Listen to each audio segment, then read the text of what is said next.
സലീംകുമാറിൻ്റെ ഏറ്റവും ശക്തമായ രാഷ്ട്രീയ ഇടപെടൽ എന്ന് പറയുന്നത് ഒന്നുമല്ല. കൊല്ലത്തോ തിരുവനന്തപുരത്തോ മറ്റൊരു കോളേജിൽ, വർക്കലയിൽ ഒരു കോളേജിൽ കുട്ടികൾ നടത്തിയിട്ടുള്ള കോളേജ് ദിന പരിപാടിയിൽ കറുത്ത കൊടി വെച്ചു എന്നതിൻ്റെ പേരിൽ വലിയ വ്യാപക പ്രചരണം, IS-ൻ്റെ കൊടിയാണ്, അൽ-ഖായിദയുടെ കൊടിയാണെന്ന് പറഞ്ഞ് വ്യാപക പ്രചരണം നടത്തിയിരുന്നു.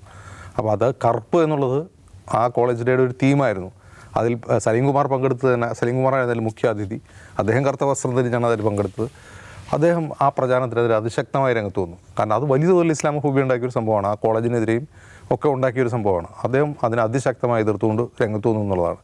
അദ്ദേഹം കോൺഗ്രസ്സുകാരനായിരുന്നു, ശരി. കോൺഗ്രസ്സുകാരൻ എന്നതിനപ്പുറം ഒട്ടും ഇസ്ലാമോഫോബല്ലാത്ത, കേരളത്തെക്കുറിച്ച്, കേരളത്തിൻ്റെ സാമുദായിക മൈത്രിയെക്കുറിച്ച് നല്ല ധാരണയുള്ള, നല്ല രാഷ്ട്രീയ അവഗാഹമുള്ള ഒരു കലാകാരനാണ്. അദ്ദേഹത്തെ കേവലമായി ഒരു കോമഡി നടൻ എന്നുള്ള കള്ളിയിൽ ഒതുക്കാൻ കഴിയുന്ന ഒരു മനുഷ്യനായിരുന്നില്ല. ആദാമിൻ്റെ മകൻ, അബു, അച്ഛൻ മങ്ങാത്ത വീട്, അങ്ങനെ ഒരുപാട് സിനിമകളിൽ അദ്ദേഹം നല്ല വേഷങ്ങൾ ചെയ്തിട്ടുണ്ട്.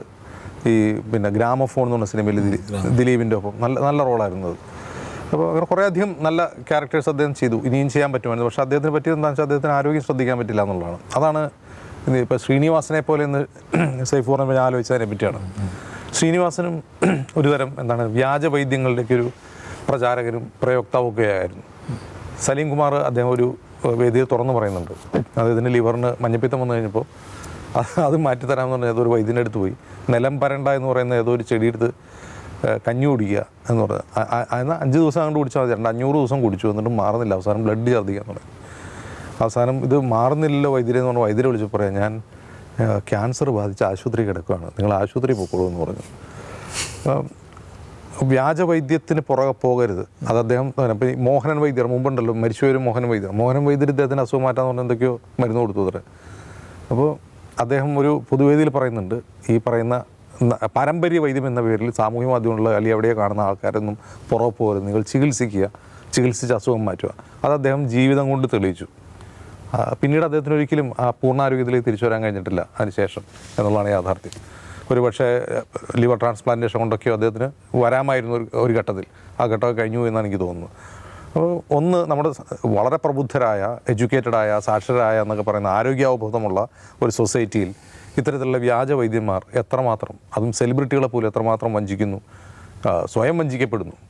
അതും പറഞ്ഞല്ലോ. ഇപ്പോൾ മോഹനൻ വൈദ്യരിഞ്ഞ് വവ്വാല് കടിച്ച പഴം കൊണ്ടുപോയി ഞാൻ തിന്ന് കാണിക്കുക എന്ന് പറഞ്ഞ ആളാണ്. അവസാനം അദ്ദേഹം കോവിഡ് ബാധിച്ച മരിച്ചത് നിപ്പയുടെ സമയത്ത്. അപ്പോൾ സ്വയം വഞ്ചിക്കപ്പെടുന്ന, മറ്റുള്ളവരാൽ വഞ്ചിക്കപ്പെടുന്ന, മറ്റുള്ളവരെ വഞ്ചിക്കുന്ന ഒരു സമൂഹമായിട്ട് നമ്മൾ മാറരുത് ഈ വൈദ്യശാസ്ത്രത്തിൻ്റെ കാര്യത്തിൽ. കാരണം വൈദ്യശാസ്ത്രം എന്ന് പറഞ്ഞാൽ ആധുനിക ശാസ്ത്രത്തിൻ്റെ ഏറ്റവും വലിയ സംഭാവനയാണ്, മനുഷ്യജീവൻ നിലനിർത്താനുള്ള സംഭാവനയാണ്. അതിനെ തള്ളിക്കളഞ്ഞുകൊണ്ടുള്ള ഒരു പരിപാടിയും ആരോഗ്യം കഴിഞ്ഞ് നിൽക്കുക. പച്ചല എന്ന് പറഞ്ഞാൽ നാച്ചുറൽ അല്ല എന്നെങ്കിൽ ആദ്യം മനസ്സിലാക്കണം. എല്ലാ പച്ചലയും അത് കഴിച്ചാൽ കുഴപ്പമില്ല, നാച്ചുറൽ അല്ലേ. അതിൽ നമ്മുടെ ശരീരത്തിന് വേണ്ടാത്ത ഒരുപാട് മെറ്റാലിക് എലമെൻറ്റ്സ് ഉണ്ട്, ലോഹ അംശങ്ങളുണ്ട്. അത് നമ്മുടെ കിഡ്നിയും ലിവറൊക്കെ കളയാൻ സാധ്യതയുണ്ട് എന്നുള്ള ബോധം എല്ലാവർക്കും ഉണ്ടാവണം എന്നുള്ളതാണ് സലീംകുമാർ സ്വന്തം ജീവിതം കൊണ്ട് അത് തെളിയിച്ച് കാണിച്ചു. മറ്റൊന്ന്, സലീംകുമാർ അദ്ദേഹം വരുന്ന പറവൂരിൽ നിന്നാണ്. അദ്ദേഹത്തിൻ്റെ പേരിന് തന്നെ ഒരു കൗതുകമുണ്ടല്ലോ, സലീംകുമാർ. സലീം എന്നാണ് അദ്ദേഹത്തിൻ്റെ പേര്. കുമാർ എന്ന് സ്കൂളിൽ ചേർക്കാൻ നിന്നപ്പോൾ അദ്ദേഹത്തിൻ്റെ മാഷ് കൂട്ടിച്ചേർത്തതാണ്. കാരണം ആളുകൾ തെറ്റിദ്ധരിക്കരുത് ഇദ്ദേഹം ഏത് കമ്മ്യൂണിറ്റിയിൽ നിന്നുള്ളതാണ്.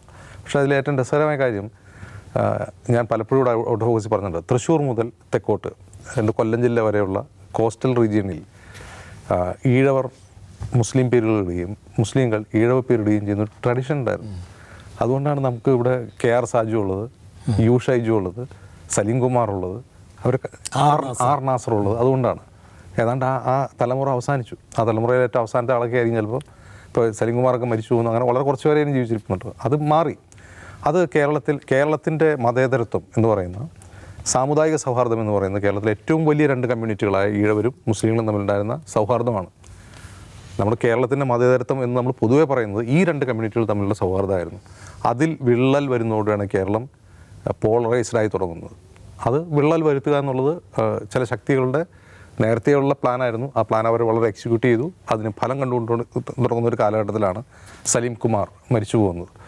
അപ്പോൾ അതിൻ്റേതായൊരു ഒരു സിംബോളിക്കായിട്ടുള്ളൊരു കാര്യമുണ്ട് അദ്ദേഹത്തിൻ്റെ മരണത്തിന്.